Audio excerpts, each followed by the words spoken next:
di stasiun radio keluarga Anda. Hotline FM.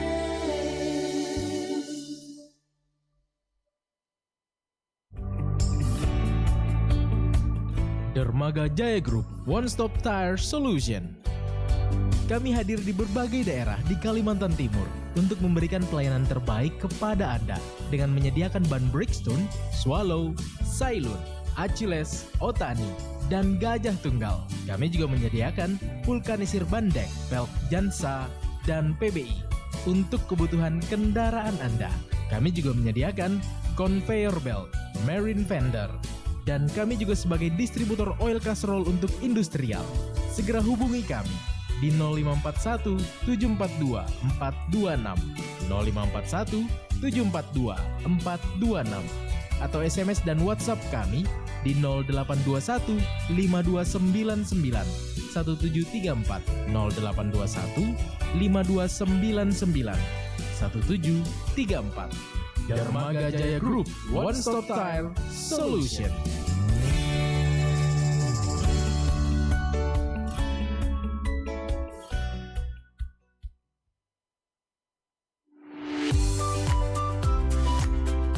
Halo sobat, sudah pasti tahu dong Hotel Royal Park Samarinda yang beralamat di Jalan Sentosa nomor 1 Samarinda. Selain memiliki kamar dan meeting room, Hotel Royal Park juga menghadirkan fasilitas terbaik untuk Anda. Mulai dari internetan sepuasnya, memiliki restoran dengan menu terbaik, menghadirkan juga spa dan ruang fitness, serta berbagai fasilitas yang menyenangkan.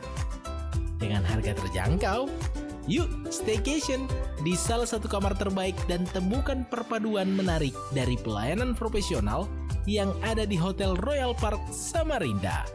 Beralamat di Jalan Sentosa nomor 1 Samarinda. Reservasi dan informasi dapat menghubungi Andi di 0852 5011 4216 dan Misi di 0813 4711 4227. Enjoy work and stay safe with Hotel Royal Park Samarinda.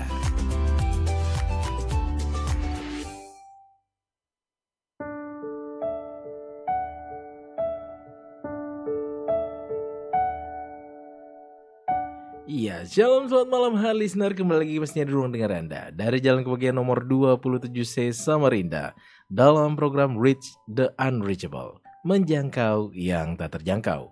Sebuah program yang dipersembahkan oleh Mission Care Chapter Samarinda untuk kita semua untuk kembali memahami arti peduli dan berbagi. Seperti biasa tentunya, program ini terselenggara berkat dukungan dari Dermaga Jaya Group, One Stop Tire Solution, dan juga Hotel Royal Park Samarinda. Pastinya di malam hari ini Mayer juga ditemani dengan narasumber yang sudah tergabung di jalur online.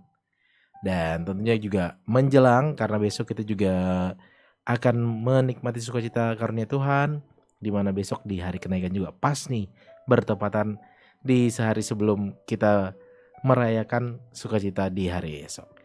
Namun sebelumnya di malam hari ini, Mayer langsung memperkenalkan untuk narasumber kita dengan Sekretaris Mission Care Chapter Samarinda, Bapak Guru Injil Gideon Manurung, MA. Shalom, selamat malam Pak Gideon. Selamat malam, Mayor. Selamat malam, pendengar yang dikasihi oleh Tuhan.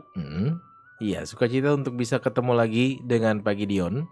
Dan tentunya sebelum Pak Gideon membuka kita dalam doa, Mayer juga mengajak Anda listener untuk bisa berinteraksi dengan kami di jalur WhatsApp di 0811 587 028 dan juga di 0853 8872 2594. Interaktif di 0811 587 028 dan juga di 0853 8872 2594. Dan tentunya sebelum memulai, Mayer mengundang Pak Gideon untuk dapat membuka kita dalam doa. Dipersilahkan. Baik, Bapak Ibu Saudara-saudari yang kasih Tuhan, mari kita memulai pelayanan kita pada malam hari ini. Mari kita berdoa. Bapa, kami mengucap syukur kepadamu atas segala kasih dan kasih sayang-Mu yang begitu melimpah-limpah dalam kehidupan kami, para murid-murid-Mu, hamba-hamba melayani beribadah pribadimu dan pekerjaanmu. Kami tahu Tuhan segala sesuatu yang kami terima, kalau bukan dari Tuhan maka segala sesuatu itu akan menjadi sia-sia dan hampa selaka Tuhan. Sebab kami percaya bahwa Engkaulah yang menjadi kekuatan dan kemampuan di dalam kehidupan kami, dan Engkau yang menuntun kami untuk mengerti, memahami firman Tuhan, bagaimana daya kami sebagai murid-murid-Mu Tuhan, sebagai pengurus Mission Care, sebagai member, sebagai partner, kami merasa adanya perhatian Tuhan. Kami merasakan bagaimana rasa berbagi dan peduli itu menjadi bagian dalam kehidupan kami ya Tuhan. Oleh sebab itu kami percaya ya Tuhan Yesus, bahwa Engkaulah yang memberikan kepada kami kemampuan. Roh Kudus-Mu yang penuh kuasa itu menuntun terus kami ke dalam kebenaran firman. Kami persiapkan diri kami Tuhan untuk menerima firman-Mu hanya di dalam nama Tuhan Yesus. Kami mengucap dan berdoa. Amin. Amin. Dan tentunya untuk waktunya kepada Pak Gideon, dipersilahkan. Baiklah Bapak Ibu Saudara-saudara yang dikasihi Tuhan, pada malam hari ini kita akan merenungkan firman Tuhan di dalam Kisah Para Rasul pasal yang pertama, ayat 9 sampai ayat yang ke-11. Kisah Rasul pasal yang pertama, ayat 9 sampai ayat yang ke-11. Demikian firman Tuhan. Sesudah ia, yaitu Tuhan Yesus, mengatakan demikian, terangkatlah ia disaksikan oleh mereka, dan amat menutupinya dari pandangan mereka. Ayat 10, ketika mereka sedang menatap ke langit, waktu ia naik itu, tiba-tiba berdirilah dua orang yang berpakaian putih dekat mereka, dan berkata kepada mereka, hai orang-orang Galilea, mengapakah kamu berdiri melihat ke langit? Yesus ini yang terangkat ke surga meninggalkan kamu, akan datang kembali dengan cara yang sama, seperti kamu melihat dia naik ke surga. Bapak Ibu Saudara-saudara, istilah kenaikan Yesus Kristus itu tidak lagi tertampang seperti kalender sebelum tahun 2025. Ya, mungkin 2024 mulai ya, ada beberapa orang atau pribadi yang tetap mencantumkan kenaikan Isa Al-Masih, tetapi tidak tahu kenaikan Yesus Kristus itu adalah benar-benar ya, yang benar-benar bukan diambil dari kitab yang lain. Ya, istilah Isa Al-Masih itu diambil dari istilah kitab yang lain. Bertahun-tahun bahkan berpuluh-puluh tahun kita sabar menantikan istilah itu. Ya, puji nama Tuhan di zaman presiden kita yang cukup peduli dan berbagi kepada makna orang Kristen sendiri, bahwa kenaikan Tuhan Yesus Kristus ke surga adalah satu fakta sejarah. Ya, karena kita tahu bahwa bukan hanya ditulis di dalam Alkitab ini, tetapi juga banyak ditulis oleh para sejarawan-sejarawan.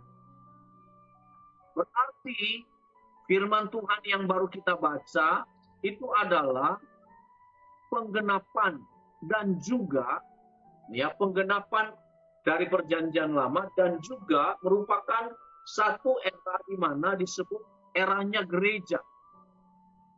Ya, gereja artinya bukan orang yang beragama Yahudi, tetapi orang-orang pribadi-pribadi yang disebut dengan murid, dan mereka disebut murid Kristus.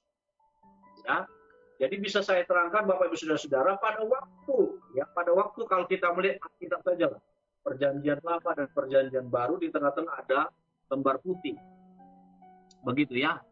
Jadi kita tahu bahwa pada waktu perjanjian lama seluruh penggenapan tentang Yesus Kristus dinyatakan. Kelahirannya, pelayanannya, dan sampai dikatakan kematiannya 3 hari, lalu dia bangkit dari antara orang mati, dan selama 40 hari dia menampakkan diri kepada murid-muridnya. Ini menjadi sesuatu hal yang kita tahu merupakan penggenapan di dalam perjanjian lama. Tetapi berbeda dengan zaman gereja. Ya, coba kita kupas ya. Ayat Ya, sesudah ia, yaitu Yesus Kristus mengatakan demikian, mengatakan apa gitu ya? Ya, jadi itu harus kita lihat. Ini kan teks yang saya baca ini ya, sesudah ia mengatakan demikian. Yaitu teks namanya di dalam kekristenan. Jadi Alkitab kita ini tidak bisa dibaca seperti kitab yang lain, contoh Al-Quran bisa. Karena Al-Quran itu hampir sama seperti bagian dari bukan prosa. Al-Quran itu sama seperti kita Amsal. Setiap ayat berdiri sendiri. 2-3 ayat berdiri sendiri. Ya. Tetapi kalau Alkitab itu kita harus lihat ini bentuk apa ini. Kalau bentuk prosa atau cerita, maka kita tahu bahwa bukan hanya teks yang kita pahami, tetapi juga harus konteks. Kata sesudah ia mengatakan demikian, itu menunjukkan ayat yang ke-6 sampai ayat ke-8. Saya bacakan. Maka bertanyalah mereka, siapa mereka ini? Murid-murid Yesus. Yang berkumpul di situ, Tuhan, maukah Engkau pada masa ini memulihkan kerajaan bagi Israel? Ayat 7. Jawab Yesus. Engkau tidak perlu mengetahui masa dan waktu yang ditetapkan Bapa sendiri menurut kuasanya. Tetapi kamu akan menerima kuasa kalau Roh Kudus turun ke atas kamu dan kamu akan menjadi saksiku di Yerusalem dan di seluruh dunia dan Samaria dan sampai ke ujung bumi. Dari ayat ini kita jelas bahwa apa yang dikatakan yaitu menunjukkan bahwa Tuhan Yesus menjawab pertanyaan daripada murid-muridnya. Anggap saja murid-murid Tuhan Yesus itu masih kental sekali dengan perjanjian lama.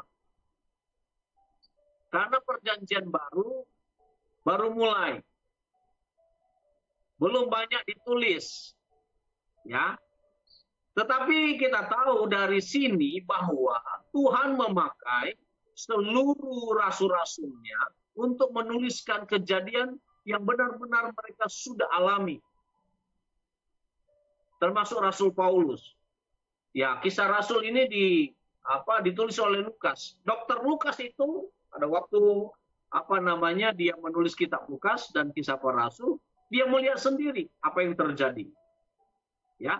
Sehingga apa yang menjadi bagian di dalam hidup kita, Bapak Ibu Saudara-saudara, pada waktu Tuhan Yesus naik ke surga, dia mau mengatakan kepada kita semua bahwa Tuhan Yesus itu bukan hanya menggenapkan hukum Taurat. Oleh sebab itu Tuhan menjawab pada waktu ditanya, Tuhan, maukah engkau pada masa ini memulihkan kerajaan bagi Israel? Jawabnya, engkau tidak perlu mengetahui masa dan waktu yang ditetapkan Bapa sendiri menurut kuasanya. Tetapi kamu akan menerima kuasa kalau Roh Kudus turun ke atas kamu dan kamu akan menjadi saksiku di Yerusalem dan seluruh Yudea dan Samaria sampai ke ujung bumi. Kita tahu dalam peristiwa ini, dalam catatan sejarah, maka tidak mungkin Lukas ini menulis dengan waktu yang begitu singkat, enggak.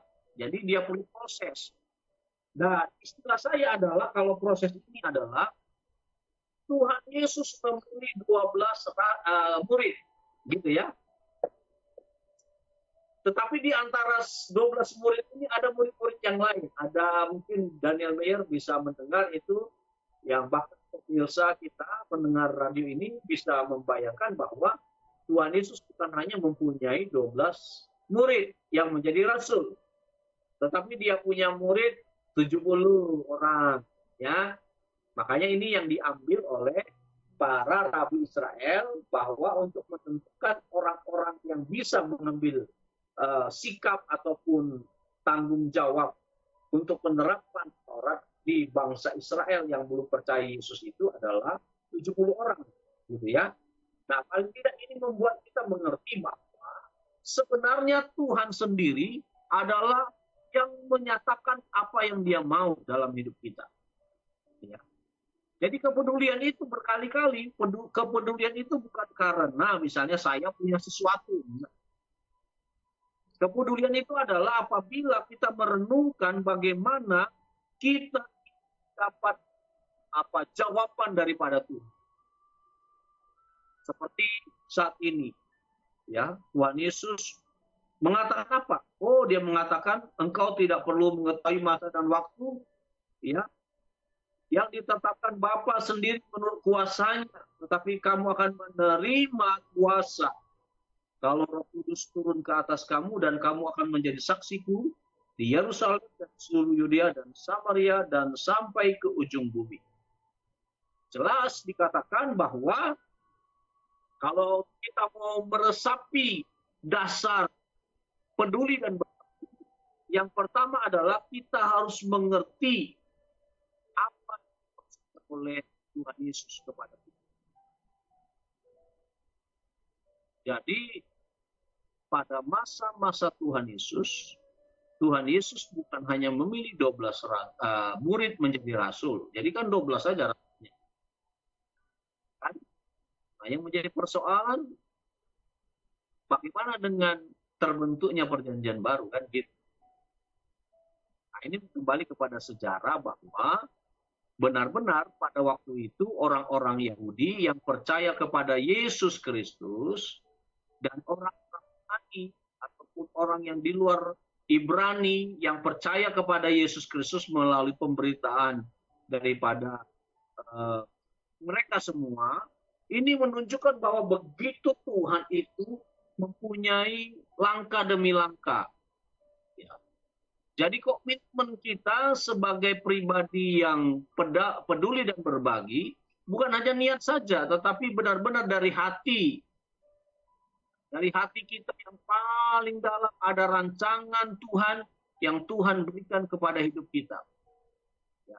Sehingga dikatakan ya bahwa Tuhan Yesus mengatakan kepada murid-muridnya, ya bukan memulihkan kerajaan bagi Israel. Karena Israel sudah tegar tengguh. Tidak bisa dikasih tahu. Ya, selalu melawan. Karena dianggap, wah ini saya, ini kan sudah dipilih. Gitu. Dan juga kita seperti itu Bapak Ibu Saudara-saudara.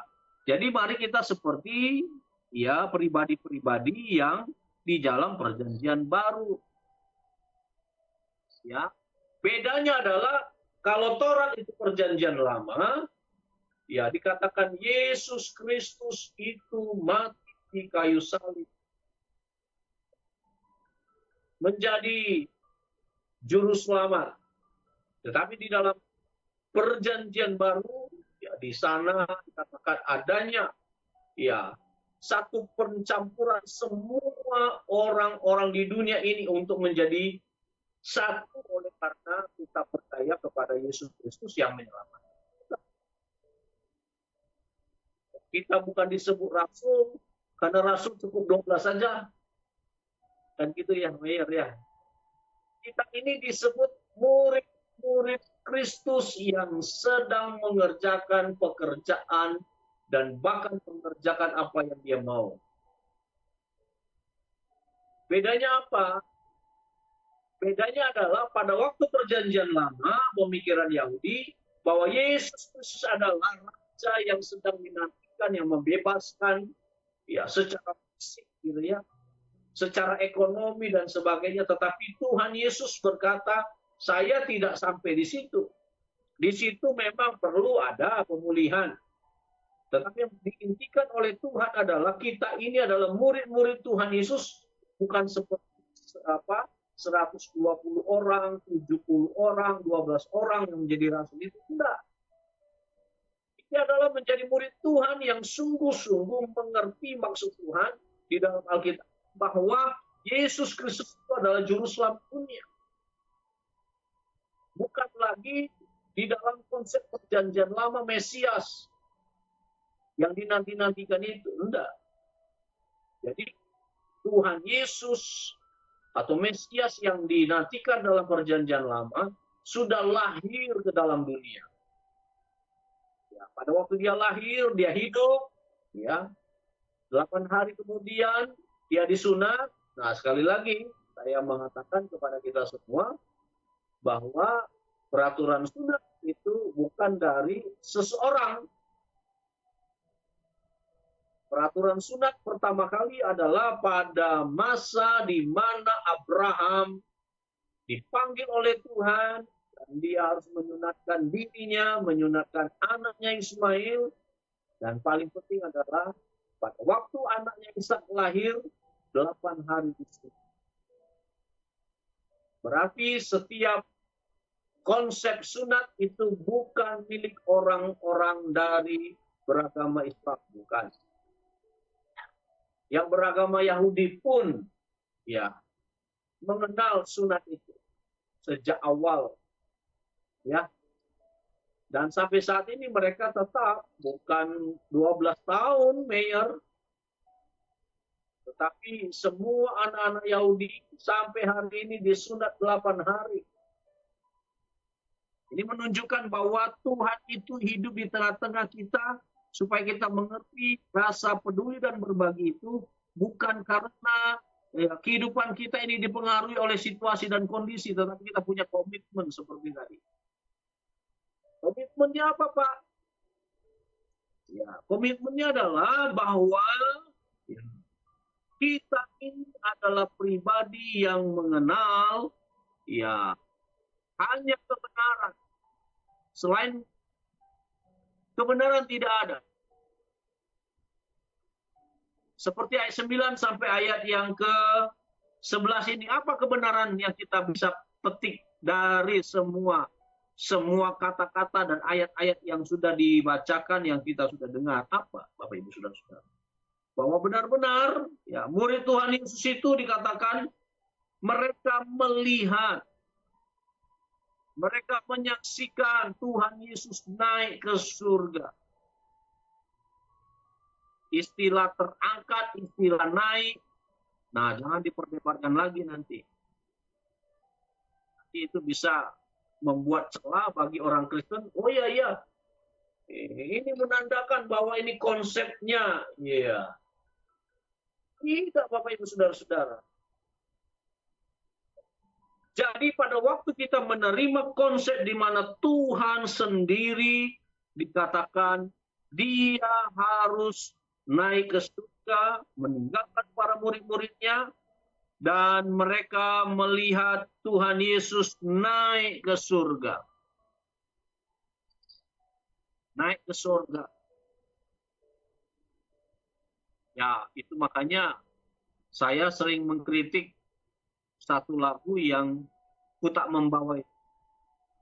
Ku tak membawa apapun juga saat ku datang ke dunia. Nah, kata datang itu sebenarnya dalam konsep teologi adalah hanya Tuhan Yesus.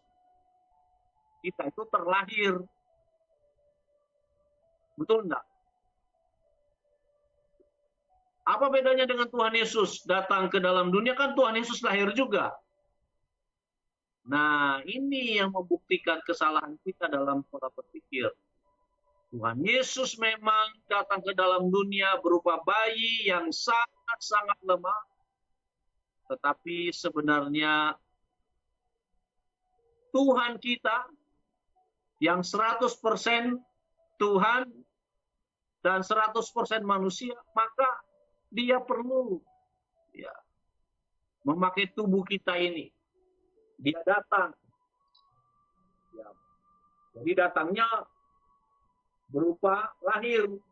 Tapi saya ini nggak datang dari surga. Mana ada saya datang dari surga. Ya, saya ini diciptakan oleh Allah ya dalam apa proses dalam kandungan ibu saya, lalu saya dilahirkan, itu merupakan sesuatu hal yang sebenarnya bukan datang. Kita bukan datang. Kita terlahir. Ya kan? Bukan datang. Kalau Tuhan kita memang datang ke dalam dunia, karena apa? Dia Allah menjadi manusia. Manusia itu dimulai dari lahir, menjadi disunat 8 hari menurut peraturan Yahudi, begitu juga sampai dia mengikuti pendidikan di remaja, pemuda, ya di remaja kan 11 tahun Tuhan Yesus ada, begitu juga sampai kepada dewasa umur 30 tahun, setelah itu dia baru pelayanan. Ini menunjukkan kepada kita bahwa rasa peduli dan berbagi kita itu bukan karena hal-hal yang kita lihat saja. Ada dalam konsep orang Kristen, ya Tuhan Yesus itu di dalam perjanjian lama disebut Mesias, menunggu keselamatan, tetapi kita bukan hanya diselamatkan. Kita mau bahwa Tuhan Yesus disebarluaskan bukan hanya sebagai pendiri agama yang beberapa pemikir Kristen, tetapi Tuhan Yesus adalah juru selamat dunia. Ini yang paling penting sebenarnya. Karena apa? Karena dikatakan pada waktu dia menyelamatkan manusia dari dosa, dia mati 3 hari, bangkit dari antara mati. Nah, ini menunjukkan bahwa Tuhan Yesus kita adalah tidak kalah oleh maut. Sebab itu, ya cukup 3 hari dia. Nah, setelah itu dia naik, dia bangkit, ya 40 hari dia menampakkan diri, berceramah lagi, bersama-sama lagi, satu komunitas lagi dengan murid-muridnya. Nah, akhirnya mereka semakin kuat, dan akhirnya dikatakan dalam catatan sejarah, kekristenan boleh ditancapkan di ibu kota tercinta, dimanapun. Sehingga kita percaya kepada Tuhan Yesus. Bapak Ibu Saudara-saudara dikasih dalam Tuhan. Kalau kita mau memperingati Tuhan Yesus, ya naik ke surga, menyediakan tempat bagi kita, maka konsep peduli dan berbagi bukan melihat apa yang kita lihat, tapi kita mau melihat di dalam hati kita, di dalam pikiran kita. Ada seorang bertanya kepada pendeta, kelihatannya ini bukan orang Kristen. Pak Pendeta, ya, anak manusia atau enggak? Nah, mulai ragu itu orang Kristen. Kalau dibilang manusia, ditanya lagi, apakah anak Allah itu Allah atau bukan? Itu kan menjadi pertanyaan lagi nanti. Nah, mengapa Tuhan menyebut diri anak manusia, tetapi juga Tuhan menunjukkan bahwa anak Allah? Sekarang pertanyaannya, mana yang benar? Nah, kalau pola pikir orang Kristen bukan mana yang benar. Pola pikir Kristen adalah mari kita kembali kepada apa maksud Tuhan secara utuh dan menyeluruh. Hampir sama saya katakan, misalnya saya tanya, anak monyet atau bukan? Betul, monyet. Anak kuda atau bukan? Kuda. Ya, tidak bisa disamakan seperti itu saja. Betul bahwa Tuhan Yesus itu anak manusia. Ya, dia memang terlahir dari perempuan yang masih perawan. Lalu yang kedua, Tuhan Yesus juga terlahir ke dalam dunia ini, ya. Oleh karena apa? Oleh karena dia mencintai manusia yang berdosa. Sehingga dia harus lahir ke dalam dunia ini. Setelah Tuhan Yesus menyelesaikan seluruhnya, ya, dia bangkit 3 hari dari antara orang mati, sampai akhirnya dia setelah 40 hari, ya, dia bersama murid-muridnya, akhirnya dia ya harus naik ke surga. Jadi konsep ini harus kita luruskan. Supaya apa? Supaya kita ini tidak dibodohin oleh orang-orang yang mengatakan, nah itu lihat kan, anak manusia, istilahnya anak manusia. Tuhan Yesus manusia, iya artinya Tuhanmu bukan Allah dong. Tapi kalau dibilang anak Allah, nah kan tidak bisa jadi manusia. Nah itu harus dipikirkan secara utuh. cara bertanggung jawab. Lalu ada istilah lagi, gurunya jawab. Ya, bukan hanya anak gajah disebut anak gajah merupakan gajah, ya iya. Tapi bagaimana dengan anak tangga? Apakah anak tangga, ya tangganya punya anak? Ya enggak. Anak buah, apakah buah punya anak? Kan tidak. Ya, contohnya saja ada anak buah. Ya, anak buah bukan bermaksud itu buahnya, enggak. Betul Bapak Ibu ya. Kan itu istilah itu, anak buah itu.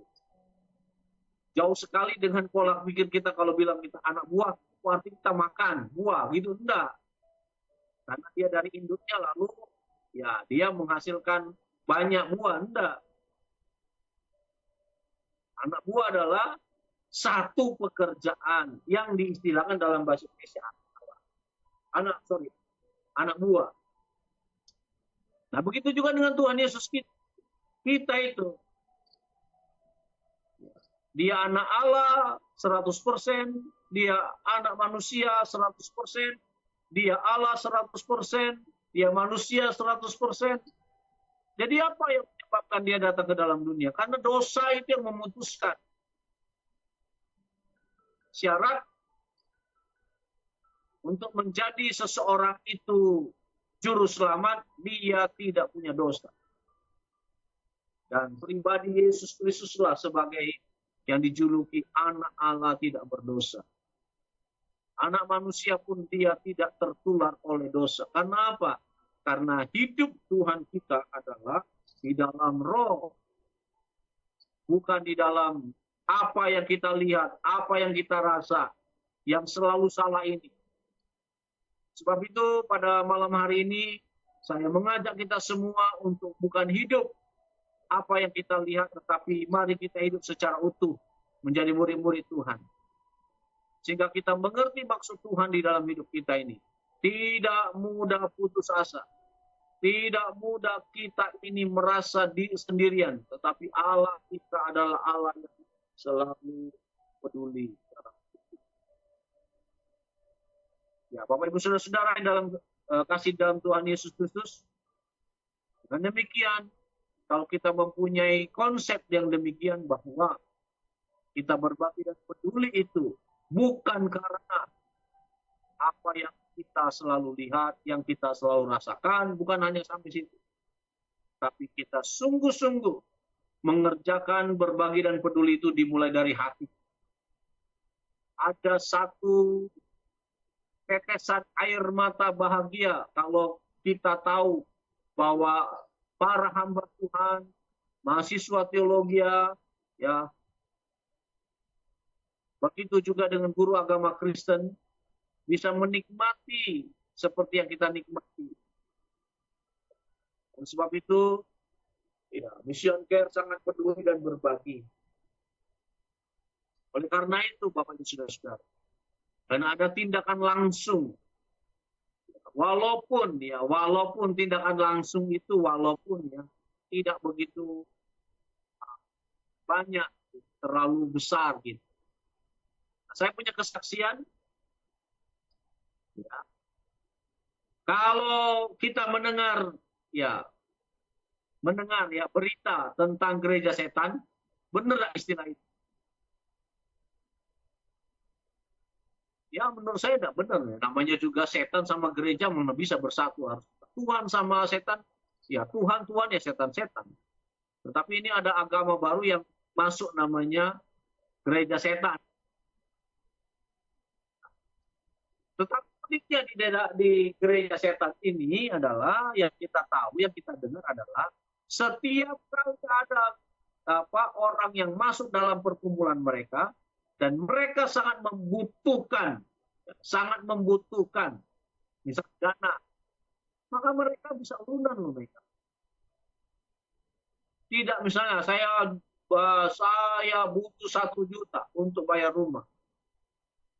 Padahal di dalam komunitas gereja setan ini mereka tidak bisa misalnya mengumpulkan 1 juta. Ya mungkin ya ada yang dikumpulkan semua menjadi 300 atau 400, ya kan? Padahal kebutuhan adalah 1 juta. Tetapi satu hal yang kita tahu bahwa kita ini peduli dan berbagi bukan berdasarkan apa yang kita lihat, tetapi apa yang tidak kelihatan ada di dalam hati kita. Nah, kita peduli dan berbagi itu seperti itu. Sehingga kita memberinya bukan karena uang, tetapi dimulai dari kita belajar seperti Tuhan Yesus yang sudah naik ke dalam surga, menyediakan tempat bagi kita, maka murid-muridnya saat itu memberitakan firman Tuhan. Itu berbagi dan peduli di dalam kebenaran firman Tuhan, bukan di dalam konsep kita sebagai manusia, konsep yang salah ini. Konsep Tuhan adalah Tuhan datang sebagai manusia, dan dia disebut anak Allah dan anak manusia karena apa? Harus mengerjakan semua untuk penyelamatan, yaitu Yesus Juru Selamat. Dengan demikian, season yang pertama ini saya sampaikan di sini supaya kita semakin kuat di dalam merayakan Tuhan Yesus terangkat ke surga, Tuhan Yesus naik. Ya, itu semua oleh karena benar-benar Allah kita adalah Allah yang sesungguhnya. Ya, Allah yang mempunyai desain supaya kita ini menyelidiki firman Tuhan dan masuk di dalam kebenaran firman. Demikian, Mayor.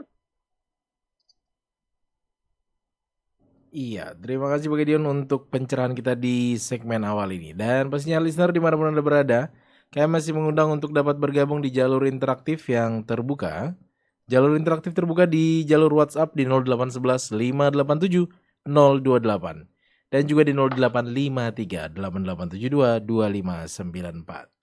Spesial tentunya di malam hari ini, dan pastinya jangan kemana-mana, kami akan segera kembali.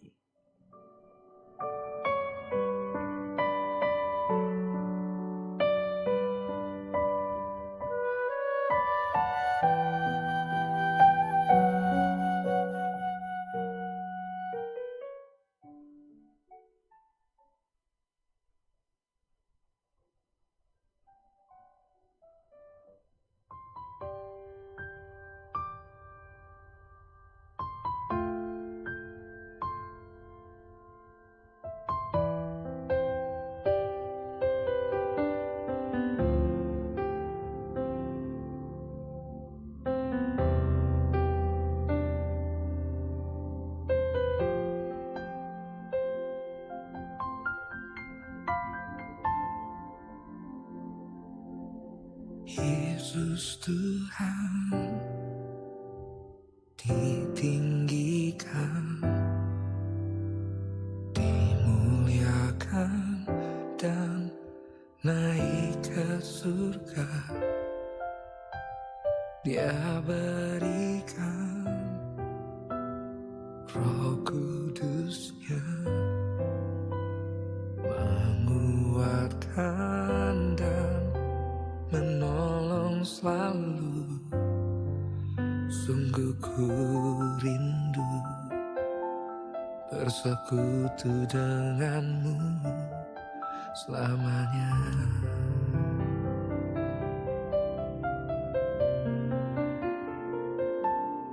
Allah Roh Kudus, jamah hatiku dengan urapanmu.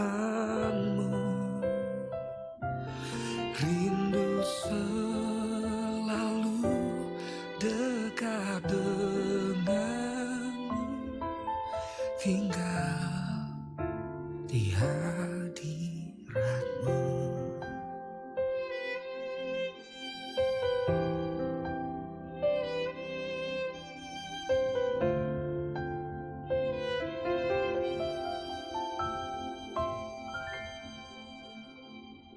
Yesus Tuhan ditinggikan,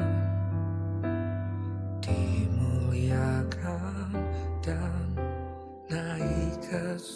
surga Dia berikan Roh Kudusnya menguatkan dan menolong selalu. Sungguh ku rindu bersekutu denganmu selamanya.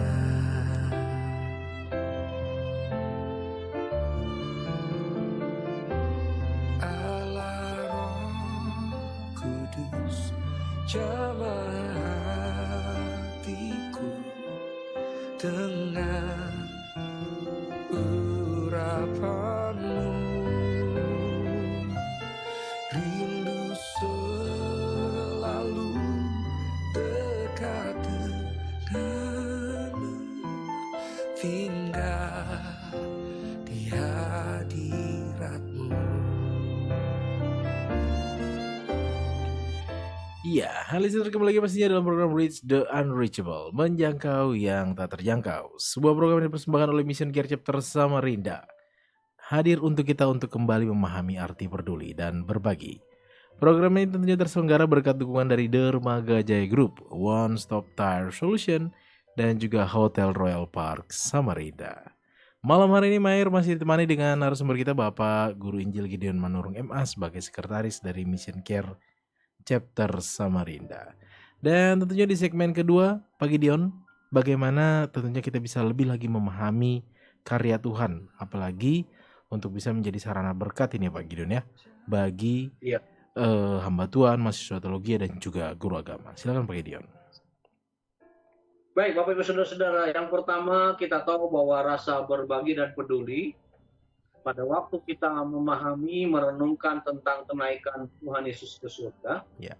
kita tahu bahwa hidup kita bukan apa yang kita lihat, tapi dimulai dengan apa yang tidak kita lihat, firman itu sendiri.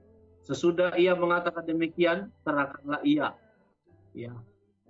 Sesudah ia mengatakan demikian. Jadi kita percaya enggak dengan firman Tuhan? Seperti yang sudah saya jelaskan. Lalu yang kedua dikatakan, setelah Yesus mengatakan demikian, mengatakan bahwa kita ini ya tidak harus mendirikan kerajaan seperti kerajaan Israel yang megah ya, yang di dunia ini. Tetapi mari kita ya dikatakan memberikan hati dan hidup kita kepada kejujuran. Berbagi dan peduli itu dimulai dari kejujuran. Makanya kita mulai dengan apa yang ya tidak kita lihat dari hati kita, tetapi juga kita lihat dari kita. Sesudah ia mengatakan, Yesus mengatakan, terangkatlah ia disaksikan. Terangkatlah ia disaksikan oleh mereka. Kalau semua ada saksi, itu sudah pasti ada benar. Itulah kejujuran orang Kristen itu. Tidak perlu mengatakan capek-capek, akui Tuhan ya. Ya kan? Karena dia Tuhan, hampir sama seperti Meyer. Meyer tidak usah meyakinkan dirinya sebagai penyiar. Ngomong aja orang sudah tahu. Betul enggak? Ya kan? Betul enggak? Iya. Percuma juga dia bilang, istilahnya tong kosong nyaring bunyinya mengatakan saya ini penyiar, tetapi kalau ngomong pembukaan sudah kesana kemari, itu tidak ada ketegasannya. Lebih baik seperti Meyer tadi. Dari awal itu sudah mengerti. Kan begitu. Sama seperti Tuhan kita. Tidak usah Tuhan kita, Yesus Kristus mengatakan, saya Tuhan loh. Naik surga loh. Tetapi dikatakan sesudah ia mengatakan, ketika ia Tuhan Yesus mengatakan tidak perlu ya orang-orang mau peduli dan berbagi itu, tidak perlu ya selalu ya diawali dengan apa yang kita lihat, tetapi apa yang tidak kita lihat kita, tetapi katakan terangkatlah Yesus disaksikan oleh mereka. Disaksikan ini menunjukkan adanya ketulusan dan kejujuran. Dan awan menutupnya dari pandangan mereka. Ayat 10. Ketika mereka sedang menatap ke langit, lalu ia naik itu, waktu ia naik itu, tiba-tiba berdiri dua orang yang berpakaian putih dekat mereka dan berkata kepada mereka, "Hai orang-orang Galilea, mengapakah kamu berdiri melihat ke langit? Yesus ini yang terangkat ke surga meninggalkan kamu akan datang kembali dengan cara yang sama." Wah, itu artinya kita dua ya. Di dalam 1 Korintus dijelaskan, kita yang mati terlebih dahulu, ya, seperti bapak saya lah. Bapak saya udah mati. Ya, Meyer masih hidup semua ya orang tua ya. Iya, masih Pak. Bapak saya sudah meninggal, mama saya belum.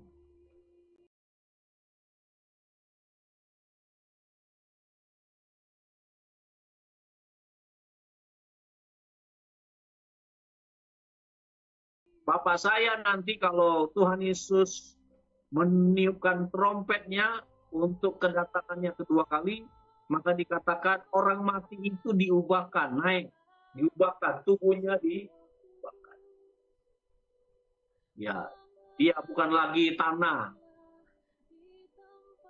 Ya, karena kan kalau daging ini ya, daging yang fana ini kan tanah kembali tanah.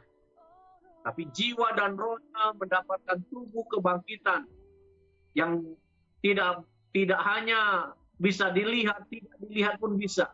Nah, di antara itulah. Sama seperti kalau kita